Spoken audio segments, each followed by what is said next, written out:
Hello everyone.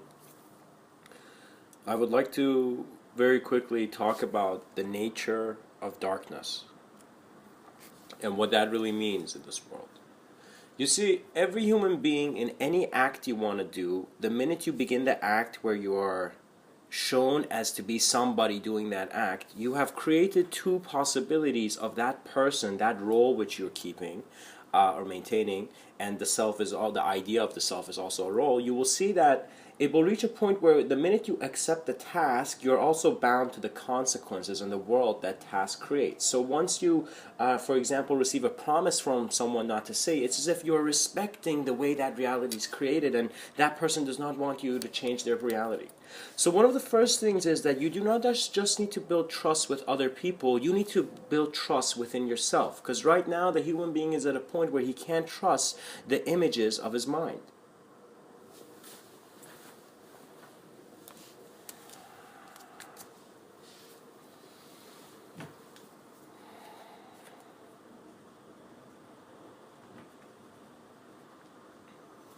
As we look at the nature of darkness, we are confronted with different types of darkness, which I will talk about. What Mr. Within will immediately communicate is that that person who has an identity which is shaped in a way to receive the world in a certain way, that means your ambition is just been taken to an individual level where you are always thinking about your survival, not the races, not the human race's survival. You're thinking about how do I get to heaven, not how to bring heaven down to earth so everyone can experience that state of awareness.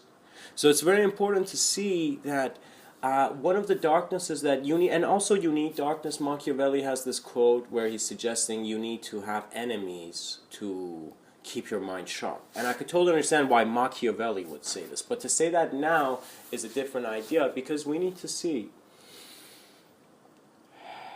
that instead of enemies, you need to constantly be confronting and aware of the chaotic aspects of your ordered day, and realizing that you must be tolerant enough to let it go by its own flow.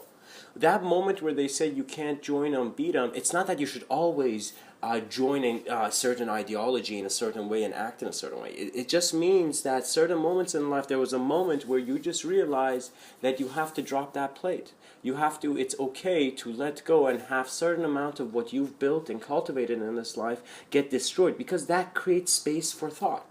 Think of it this way: the billionaire or the person who has everything he wanted, everything his desires could give him, suddenly went to that state where he had external reality satisfied. But when you see you have external reality satisfied, if you're only keeping yourself as an idea, if you're only studying the self as just something that's an image, that's an object, you're forgetting of your whole subjective experience. And this is where science is here to very helpfully help you with external reality and how we see an objective world in regards to using it and enhancing our technologies. For the sake of technology on this planet, we need to learn science and immediately align and adjust the technologies for our plane. And we must also keep room and give room to confront that emptiness, which leads us to an understanding of what is dark about our reality. What that means is I'm walking, let's say, and let's say many people have done this, and let's say you walk past a situation where you see that you can do something, you can contribute, you can help someone out, you can give a helping hand, but something in you also says, why bother? Because I'm an individual and I'm going to die just like them. A part of you thinks this way. But to see why it thinks, you begin suddenly going back and realizing that because you are equal, just like everyone else in regards to moment of experience, everyone deserves a moment of experience that is able, because you want a moment of experience that is able. So when human ability comes into this, the reason I'm talking about human ability also is because when we again look at consciousness, when we look at darkness, we are being conscious of it in a way where we are choosing how much of an experience we want to recognize as part of a relevant story. What that means is a person could wake up in the morning and they could still be in the feeling, they might not have even confronted themselves getting out of the bed. And so they're going around their daily life and they still are in that moment in their bedroom because, for example, they're tired or whatnot. right? But the thought is still at that intensity of confrontation. You need to see people who are shy on some level know, I believe, that it's a different intensity of effort in communication for those people who are talking. You have to put effort in communicating with your world, and as you do, you will be found in moments where you're co-creating understanding. The reason that person you thought who was talking to everyone was talking was he was aware and he wanted that new experience of creating. Sometimes communication is not for communication, but it's for awareness. And when you do it for awareness, you see that it's always good communication because it's helpful and efficient. When we change help to efficiency, we see the bashing of science and objectivity of the worlds of spirituality to be a flaw, because those are things that need to be cherished. Ancient Indian mysticism or ancient Tibetan mysticism, all these roots of spiritual notions of the world must not be lost. They must be understood and incorporated in an efficient manner in the society that we are in now.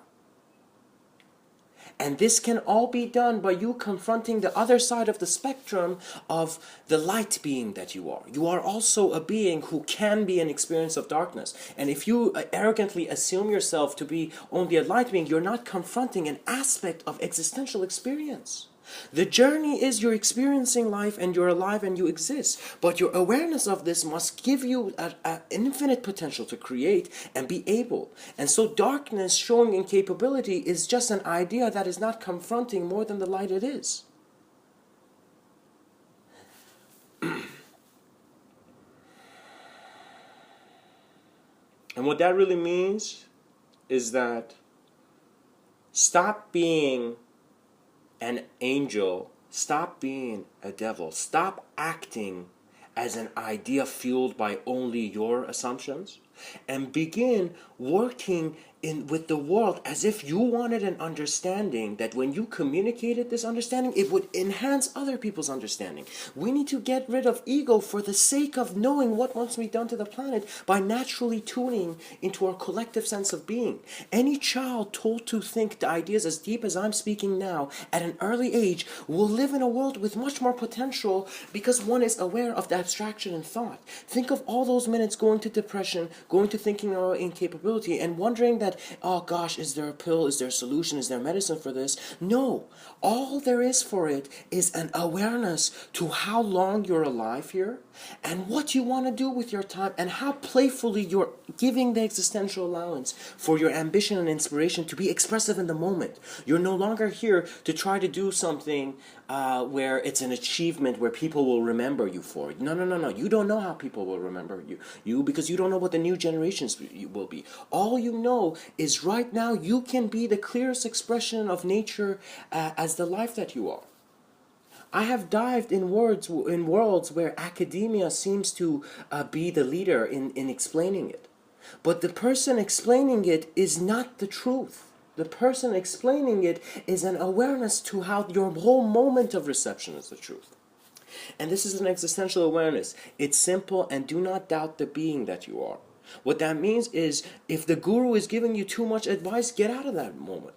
Because it is one of those things where the advice is by your own judgment of how sincerely it's coming. It's as if the guru was only useful to the disciple because the disciple chose to see that person as a guru and go in that reality and explore. Just like how we have wonderlands, people go into certain conditions, certain relationships to explore. And you see fundamentally in the human experience that which is more open and allowed is the one where is giving the space for co-creation to thrive in the most harmonious way. So sometimes I go to environments and I am the silence. I do not speak. Because if I do not see what is positioned there. First, you need to be silent in the environment for a little while to understand what being is communicating with what intensity. Usually the intensity of communication can tell you exactly the state of mind of that being. But this requires how much you trust the information you're getting. Because the difference between that person, that Native American who followed his intuition, that shaman or rishi, that yogi who followed intuition, the difference between that was that human being chose to live a life that encompassed the intelligence of all life, not just the intelligence of a man who thought he can capture his world in a snapshot. And and wonder why we've made so many guns, because objectivity has been the prime ruler, and when an object wants to save itself from other objects, it makes an object to destroy other objects. And that psychology is wrong and should be immediately abandoned, just like a plane that's crashing, and we must jump into greater ideas and greater visions of our moment of being. Forget governance being an external thing. Realize governance is an internal thing. It is the govern. Before people can govern you as you being a citizen, before any sense of politics can be splashed over what life intelligence is, you begin to see you are the governor of your experience, and that is why free will is profound. But when you objectify yourself as an individuality in the external, that free will never belong to you, because you see you can give power to anything outside of you. And that's why it is said that in Islam, for example, the Prophet came at a point where people were worshipping idols. So what was wrong with worshipping an idol? That means any prophetic man at that time, any being that was self-aware, must go through the procedure of wondering, why is idol worship necessary, and why is it right or wrong? Do you know how much it takes for a being to go into an empty, clear moment and receive clarity and communicate things for the first time he's never done before? Think of that moment where Martin Luther gave a speech. It doesn't matter we identified it as Martin Luther King giving us. It was a communication from one form, existential form, coming to one form. But Martin Luther King was the expression, or that being who was expressing his ideas, which were subtle and which were in his internal reality. Do you see that?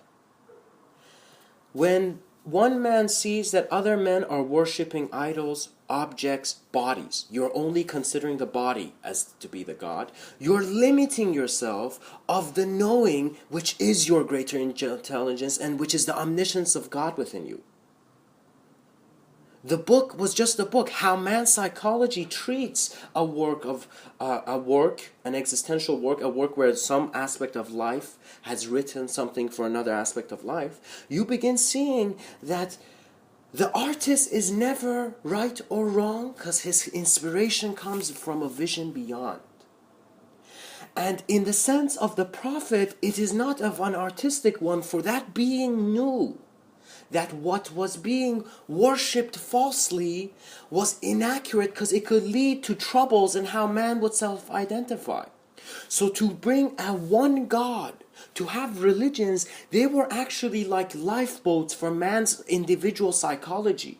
The individual relationship, your humanity right now, which is thinking even of morality, was sustained by the idea of man had with his greatness and with his unknown.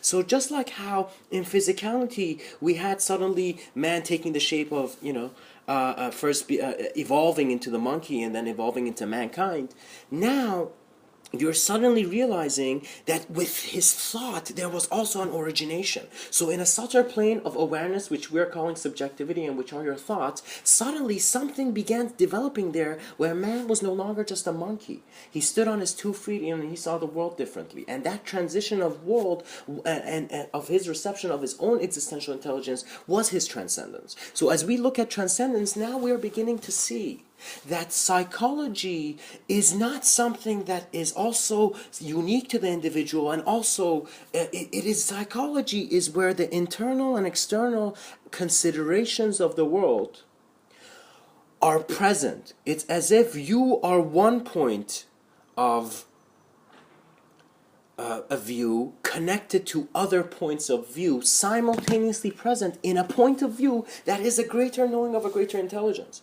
We have physical mountains, we have mountains in which the flow of ideology and intelligence shift. It's as if all these different ways your thoughts are moving in your memory, and that whole thing you call imagination, if you were to be aware of it, it would seem to be not a space or a room per se. It would be present in a way as if you are observing the intelligence of a greater being.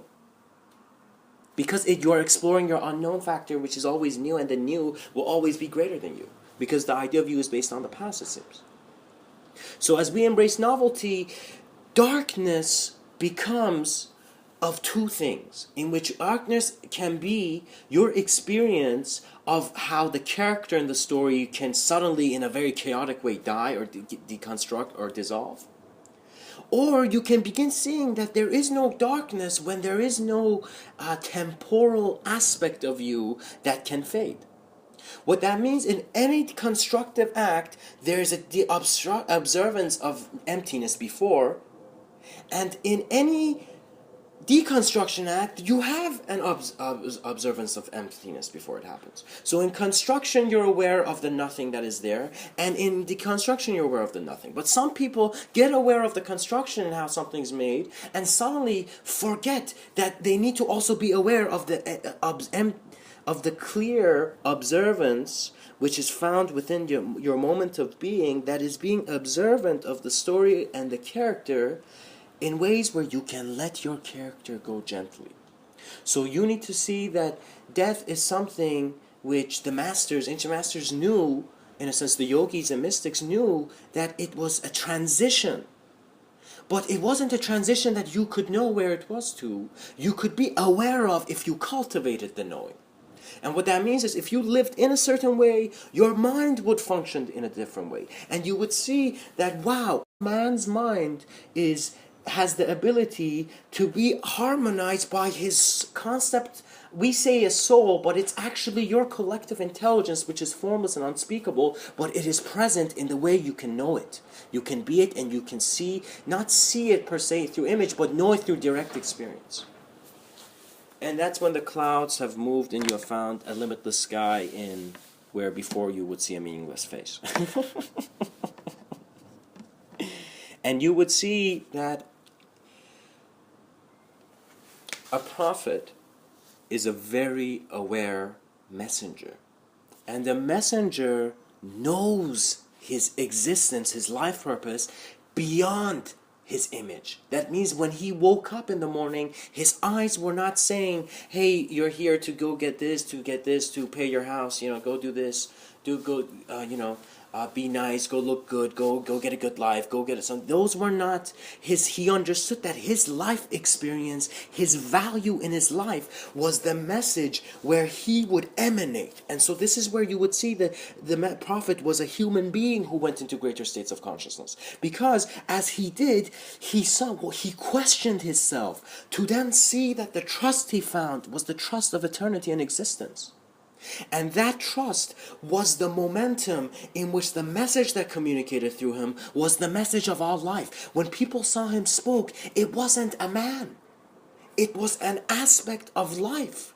Even in the stories it is said that such prophetic men, the food that was placed in front of them, that was poisoned, even the food came and shouted, as if they were such aware of the matrix of this reality that their internal experience was never belonging to an idea, but to the depth that was the collective expression. So when they look in your eyes, you are not an emissary of an idea, you are an emissary of the spark and the origin of awareness in this existence, which is known very playfully by man as his cosmos, as the cosmos.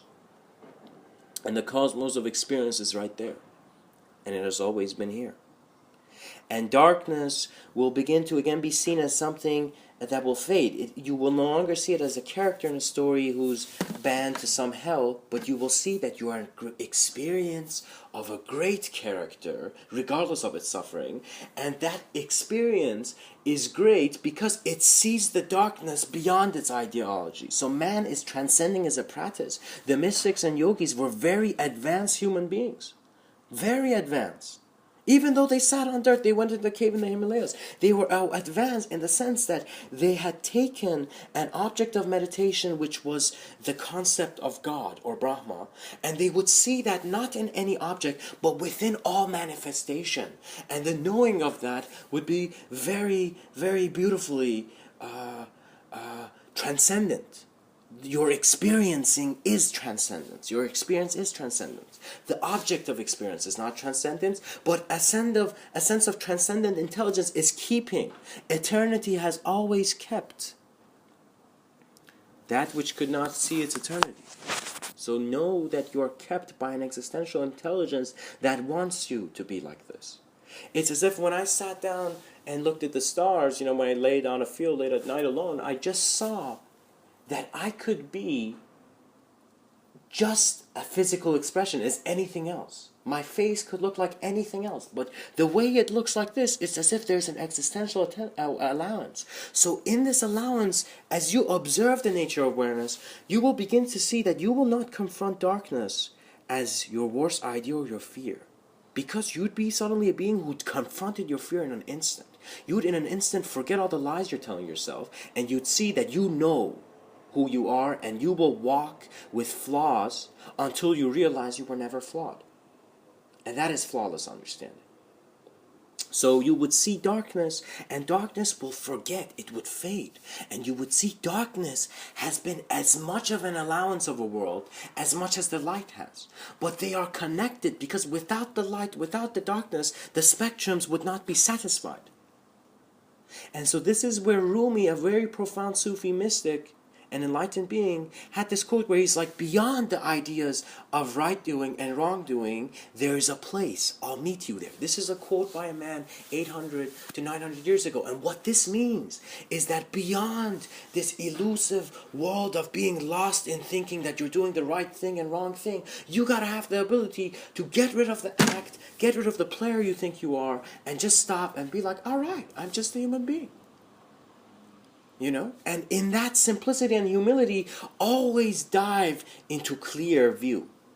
Because you are always your clarity. You have brought clarity to you, you have not sought it. And that's why no longer books are helping you, life's intelligence is helping you. And let it guide you, because it's a new renaissance of conscious beings on this plane. And these beings have been rooted. We think trees are old. Do you know how long the ability of the consciousness that you are is kept? And it's very fascinating, because man assumes himself to be an individual soul, but in his greater ability to experience and bring new forms of understanding to new forms of understanding, he will be in a world where he is a limitless experience. You are no longer lost, and you will see that you might go through a phase where once you recognize the truth of the actor you have been, you may cry.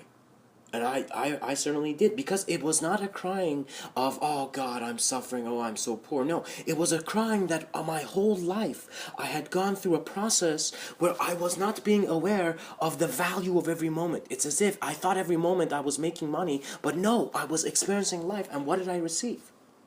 So when you see that the experiencer is more valuable than the suggestion of the idea of the objective experiencer that thinks it's a thinker that can't be found, you are your own freedom, and the darkness is never dark, because your nature of being is emanating it. You see, all chaos comes from you, all order comes from you, because you are the one who's aware of it now. And so you would see the greatness of beings who would communicate messages of life. It's like, it's not just your parents giving you an errand to go run and go buy something or go tell the neighbor something, you know. It is you who is, in the sense, communicating what you know to be the most significant aspect of your experience. So you would literally sit down, get a notebook, and go in nature. You know, I would suggest adopting the philosophy, and not the philosophy, but the cultural wisdom of meditation practice that comes from ancient India and Tibet, and utilize that imagery so you learn of that culture while you're learning from your meditation. So now let's continue. As you're sitting down, you're not trying to be anything, do anything. You just have a notebook present which you're not touching, and you don't need the notebook. Probably you might not need it until the whole session. You might need it at the middle. So the notebook is there, you're standing there, and let's say you're confronting the nature of darkness. This is the deep thought of the day which you want to go think about and cultivate understanding from. So as you do, you go and sit down, and you are sat down, and you see that what is your opinion of the immediate idea. And so there is one, but it's usually based on what you're thinking about, and it's like, if you're certain that you have the answer, that's wrong. Because you can never be certain of the answer in that way, because the answer is an unknown state of being. Like, you can't have certainty of it this way. You need to just play with the experience and realize man needs to explore. So as yours there, you begin thinking, and in this depth, suddenly ideas begin coming, images begin coming. It's suddenly as if like you've suddenly jumped on the branch of a memory, and so from that memory, you're beginning to see what the view is, and you're relating it to the idea of the present moment where there's darkness, and you begin to see that the mind can be communicated if it's given a natural allowance to do so. So all ideology playfully shapes itself and transitions, just like how the human being is how the human form is temporal. The form of your idea is also temporal too, and it's actually quicker. That's why man can understand creativity, because on some level his ideas are birthing and dying all the time in his awareness. Because it's like a flow. It's like you being aware of this part of the forest and this part of the forest, and there is an abstraction which you need to take responsibility for in exploring yourself. Your mind is not something you go to the doctor for. Your mind is that relationship where you understand, oh my God, I could be an experience of a greater mind having a body. And the potentials of multidimensional exploration and understanding is much more in that view. Because it was like when I heard just the world being an objective thing, when man is a subjective experience on some level, it is a flawed way of understanding. It's like it doesn't help us. It's a dead end, and it's a dead end because we're randomly choosing to build a wall on somewhere where we obviously see it's a path. We must not build a wall in our allowance of thought. Freedom of speech is the greatest developments of man, and the reason it's great is because it is giving every human being freedom to communicate something and to have it shared. If there was no freedom of speech, there would be no inventions, because the inventor wouldn't know who he would say it to. You know, right when he would say it, he'd get punched in the face by some official. So we don't want some Orwellian nightmare here, but we want to see that we want to be aware of reality playfully and with a respect for culture, with a respect for society, and how we are the one healing it. How we're the one responsible for it. I am responsible for how my kids are going to see the world. If I see someone doing something messed up, I'm going to go change that messed upness, and I'm going to allow that person not to condemn them into a certain box where they fade, where they die, out of their own judgment, but to, in a sense, give them, make them still. When a criminal does criminal activity, you do not need to prevent them from their mind. You must give them complete ability to think, to realize their rights and wrong. So what that means is a criminal hopefully will develop technologies where the body can be gently and in a healthy way satisfied. So the criminal, perhaps, let's say, in the future, this is of course a very futuristic vision that Mr.Within has, which is randomly popping into this talk, but I'm going to communicate it anyways. Right now, our prison systems, these systems are ones where they are not attending to the criminal psychology. So the psychology is not changing, the guy's just being held in a certain space. We need to see that if prison becomes a moment where the being is just his body, his physical body is just taken into a place where it's being stored and it's being...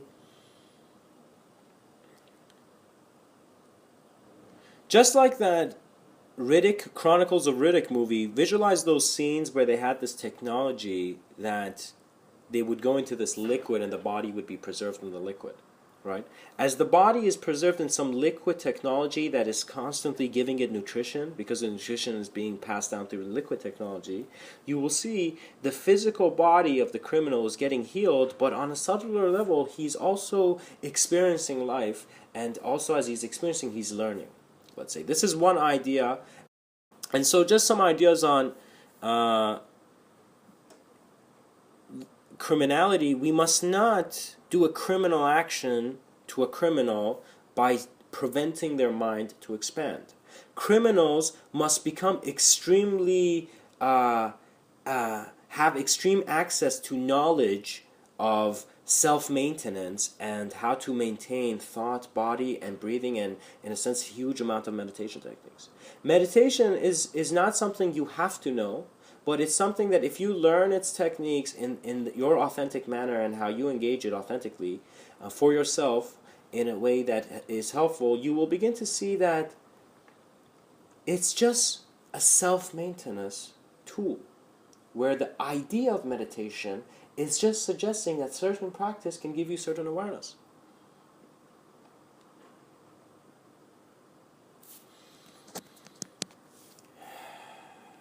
And the nature of darkness will be your own interpretation once you have confronted it. Once you have brought the most greatest ideas, not the most greatest ideas, but the most, just like how you are happy in one moment, once you can take that same experience of happiness and realize that you can have it at any moment because you're the conceiver of your experience of space and time, that awareness and humility to explore as life intelligence, naturally, calmly, and gently, will take you to your greatest probability right now. So if Mr. Within was to tell you some natural thing that probably the Native Americans knew and the yogis and mystics knew, but it wasn't communicated that much in the West, is that the human being, it's just as a being, as being part of this world, you have an ability to just still everything, pause everything, close your eyes, and suddenly attend your most purposeful action, not by your thought, but by your allowance to allow your vision to enhance without you doing anything. So try the opposite of trying if trying is not getting you anywhere. Don't try and just observe in complete stillness, silence, and clarity. Perceive emptiness and learn from absence. Because the concept of space is the most profoundest question. When human beings don't know who they are, every communication is a great exploration. It's a great communication. When we don't know what we are, any idea you have helps. So this is what needs to be understood. Do not hide your ideas. Do not think it's not the time for your ideas. To be honest, if you have an idea right now, it's probably there with you for a reason. Right? And that reason is because you are seeing an aspect of your environment which you want to communicate something about. Allow yourself communication. Understand there's free communication, and there is no better communication, especially when you're beginning as an advanced communicator, to observe yourself in your solitude at first. So you being silent and you going on a silent retreat. You forgetting, you telling your work and everybody and just everything, if you've had too much, hey guys, I'm going to take some time off, and you can quit or pause or whatever, but you're just stopping things to go, and I recommend going on a camping trip with friends, going in nature, or going on vacation to very countries with spiritual significance. And as you do, you will begin to see that you're giving yourself a moment before really choosing what you want to be. As parents will say, what do you want to be when you grow up? Is that you want to see what you are first as life intelligence, as existence. You want to awaken a spiritual seeker, because the spiritual seeker is not spiritual. It doesn't care about the word spiritual. It doesn't care about the word non-spiritual too. It's just a moment of experience on this plane which is exploring its plane, and it is becoming a pilot of its consciousness.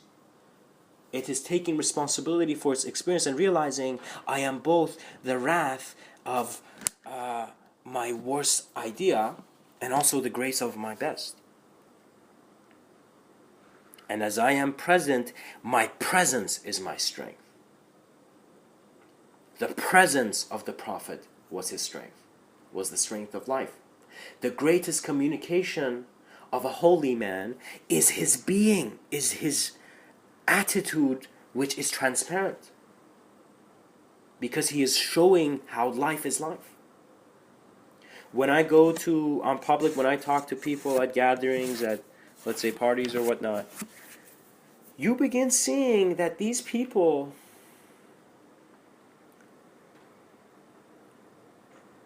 most of the common man is constantly obsessed with thinking that he's somebody. So you are not that, you don't have that existential authenticity because you are not authentically looking at yourself. And so what this means is that a period of my life, I went to a point where I really did not know myself, but I was lying to myself as if saying I did. I was like, I know myself. This is me. This is what I want. Of course this is what I want because I didn't get it earlier, so I'm going to get what I want. This was the mentality of my mind. And so I went into a part of my spectrum of experience where I was an idea who was always lost. I felt the party was always in another room, and I felt the river of life was going against me. I did not have trust in life, and so I did not have trust in myself, and so I would always find myself in a sense of dark solitude, a dark night of the soul. But then I would realize that that darkness was an aspect of self-creation, suggesting the great creator we are. Well, I can't just create, I can't just take metal and make a device out of it. I can create my definition of experience. You might think human communication is meaningless at times. You might think that you saying some words or you speaking a certain way is not enough. But you will see that every moment of existence is useful to the self-awareness that knows of its continuation and knows of its direction.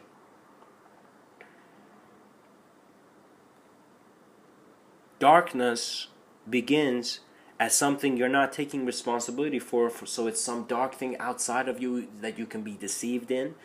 Then when you take responsibility for it, you cannot be deceived because you're too honest for deception. You're honest for yourself. You cannot lie to yourself. So if someone comes and says, hey man, you want to come and do this thing, you're like, you really feel what you feel, and if your intuition is on, you're like, no, I don't want to.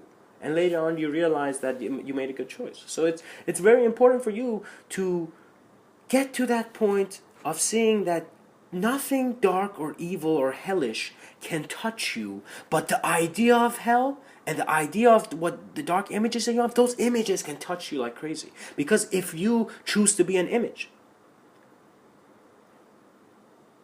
the beauty of Mr. Within is that phrase, those words are empty. Because you don't know. Within is an abstract concept. It's Mr. Abstract. But it's not. So it's unknown. So your unknown is your knowing that you will confront your fear and move beyond it. You will go through much in this life.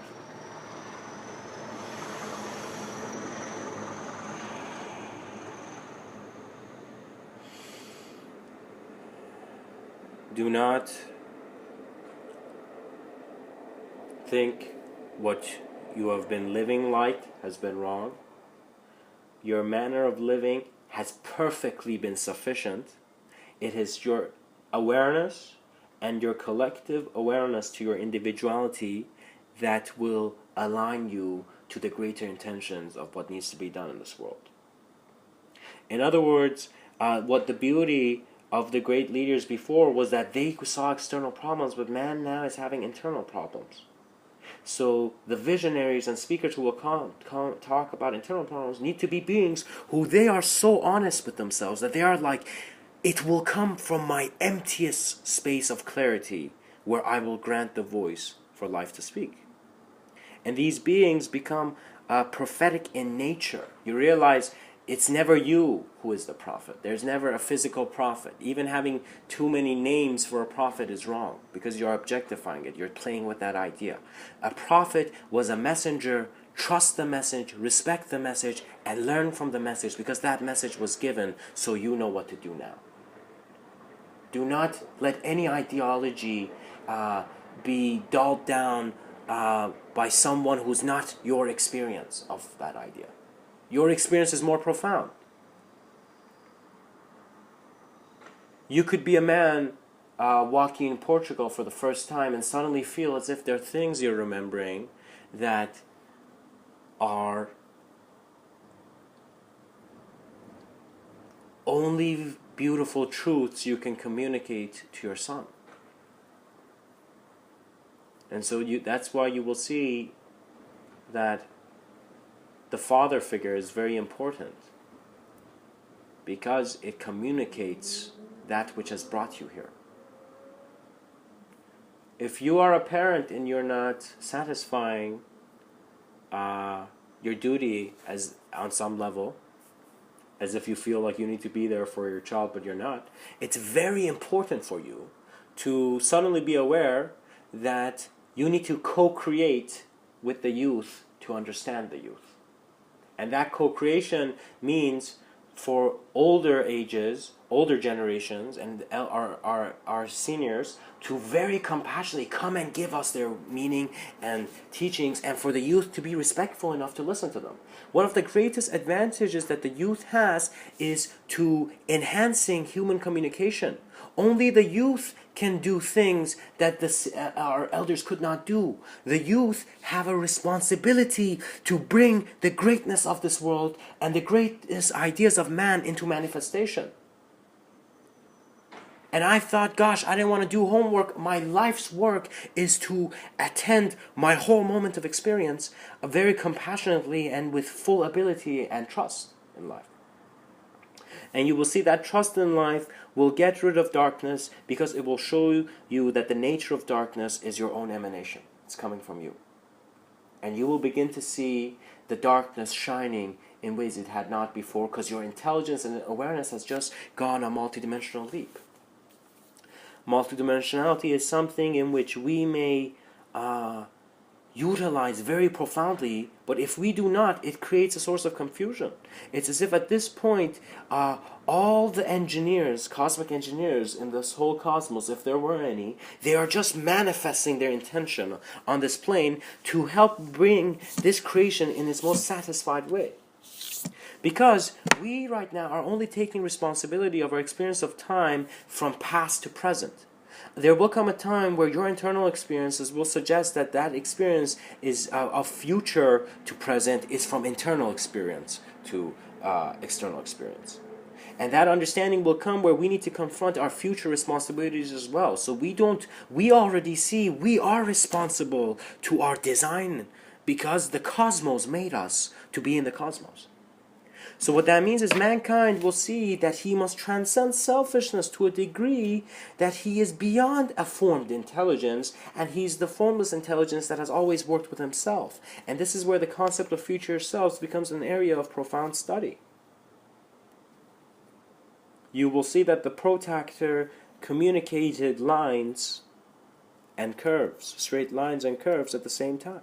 And so the celestial engineer is working with the design of thought, and at first his design, then the design of other, and then the design of all that is present within the moment and whatever that expression can be. And that may lead to profound beings such as prophets who have received messages intuitively, or shamans and rishis and all those men who worked into bringing the unknown into senses of linearity. We need to actually do a slow hand clap for these for these ancient men, you know. And at the same time, we need to see that what I'm communicating right now, guys, is a world. I'm a human being here, and I'm communicating my experiences and what they have opened for me to see.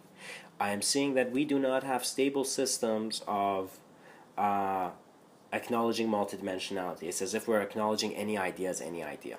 We're not seeing the intensity and where they're originating from. It's as if we care about the birthplace of children, but we're not caring about the birthplace of our ideas. And so we need to respect space and time differently, and one that is not bound to an idea, one that is experiential. And what that means is your experience and that aspect of your existential intelligence is something that you share in common with any aged being, with any form of being. And once you become a compassionate experience, you will seek compassion for other beings. You will suddenly understand the Zen masters, the Dalai Lamas, the Thich Nhat Hanhs, the peaceful, compassionate human beings who understood that man, more than needing the most advanced physical technology, needs the most advanced internal and subtler thought technology. He needs the idea that he is his greatest idea, and so he must preserve what is beautifully being created. We not acknowledging our elders is like we not caring for life's work in the past. And so, if you are a youth who has not been doing that, you have failed as a new communicator here. As a new communicator, you must find equality between all separate dimensions of thought. You are here to be an integrated presence. So when you see the youth, you must be fascinated. When I see children younger than me, I see the greatness that they carry, because they are the new idea that will connect all the old into the newest expression that it needs to find. It is enough. Mankind needs to evolve. We need to create pillars. If we're suddenly in an unknown world, we don't know where we are, we need to figure out where we are, because we're assuming we're an idea. It's not that it's my choice. I would rather have taken the mystics and yogis path, but it seems in the Western world, man is not doing that, so we need to take a responsibility on our confusion, on its abstract and formless levels, on its subtler levels, on our thought. We need to be aware of our thought. And so meditation is one of the most helpful technologies that you may find. Now, very quickly, there's a lot I want to communicate in this talk, and I'm pretty sure that's evident by now. something I want to communicate is that mentioned about higher beings, prophets, and inspiration, existent life's inspiration. I want to say there's a being whose story I share a lot because it's suggesting an aspect of our nature of reality, and his name is Guru Padmasambhava. And I know, of course, of this being through stories and what I've searched, online, but who this being was is that Guru Padmasambhava was a being who, at a certain young age, let's say in his late 20s or something, he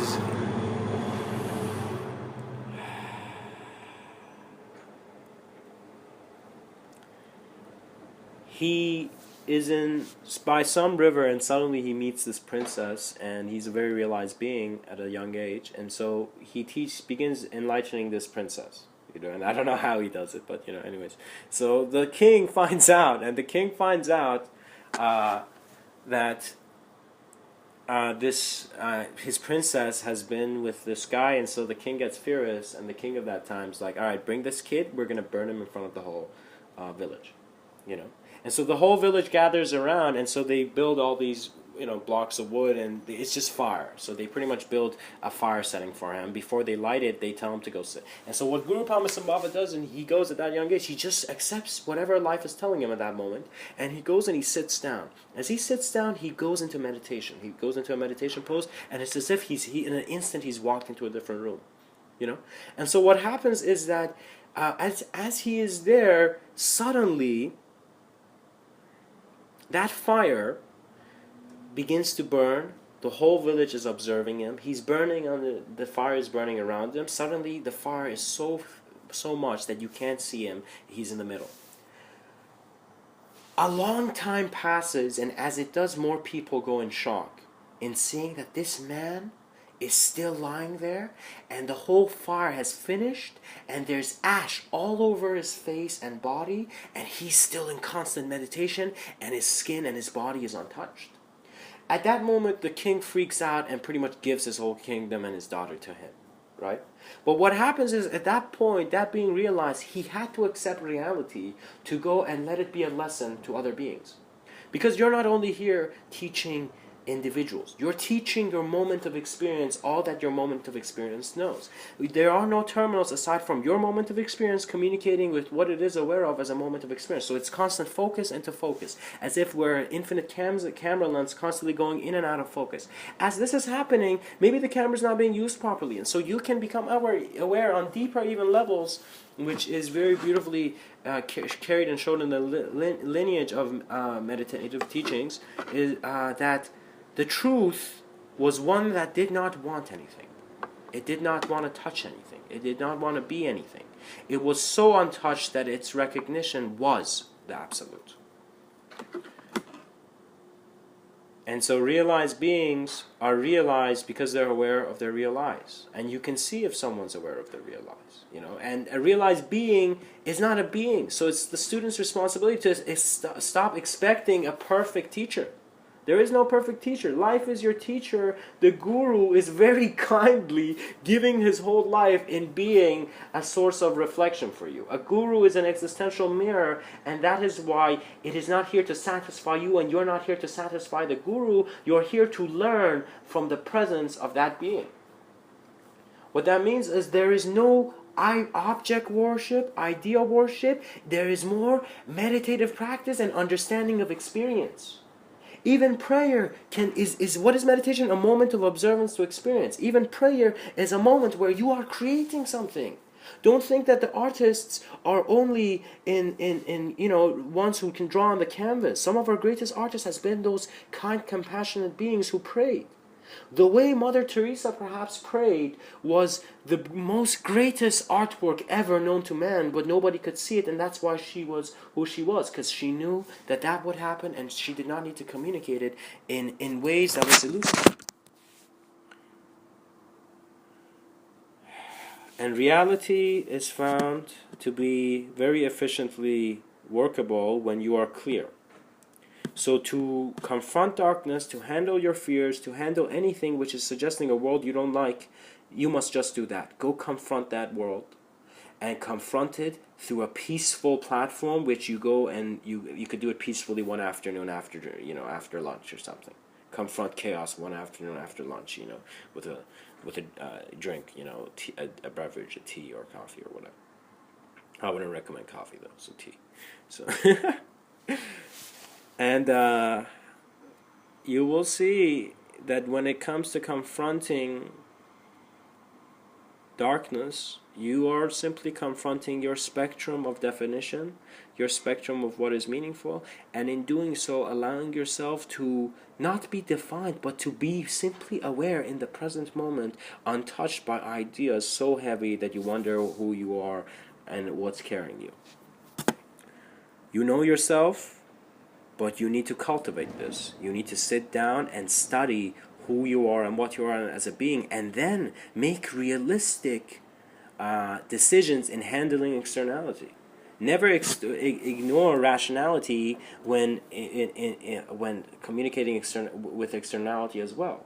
But acknowledge it as one template of reality, and acknowledge your spirituality as templates, and acknowledge all these as templates, but you are not any of these. You are an awareness beyond the idea realm, And so as man becomes aware, he will see that there's no such thing as self-aware thought, but self-aware existence. It's just awareness. It's just awareness in which it then chooses to be individual, to then we can communicate. And once we become aware of our collective consciousness and such an existential knowing, we will so much respect individuality that you will see, gosh, when every human being had an experience of God and they came back, they realized everyone could have it. And that is simply what Buddhism is. The Buddha realized you could be living in a greater sense of intelligence, and you can. And I thought it was a joke, because I did not take myself seriously. But when I did, I realized we are temporal beings. We're here for a certain time. And so we owe it ourselves to be our greatest leaders. Every moment is our great moment of existence.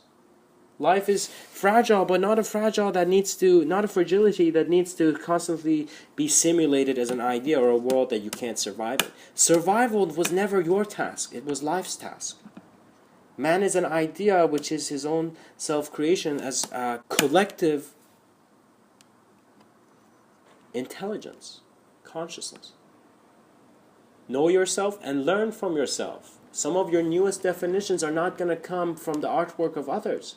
Some of your inspirations are self-inspired. You will inspire yourself in your search. And that is when you will see every moment will be every moment that is teaching you timeless and spaceless experiential teachings. The nature of darkness never had to be dark. Much blessings and namaste.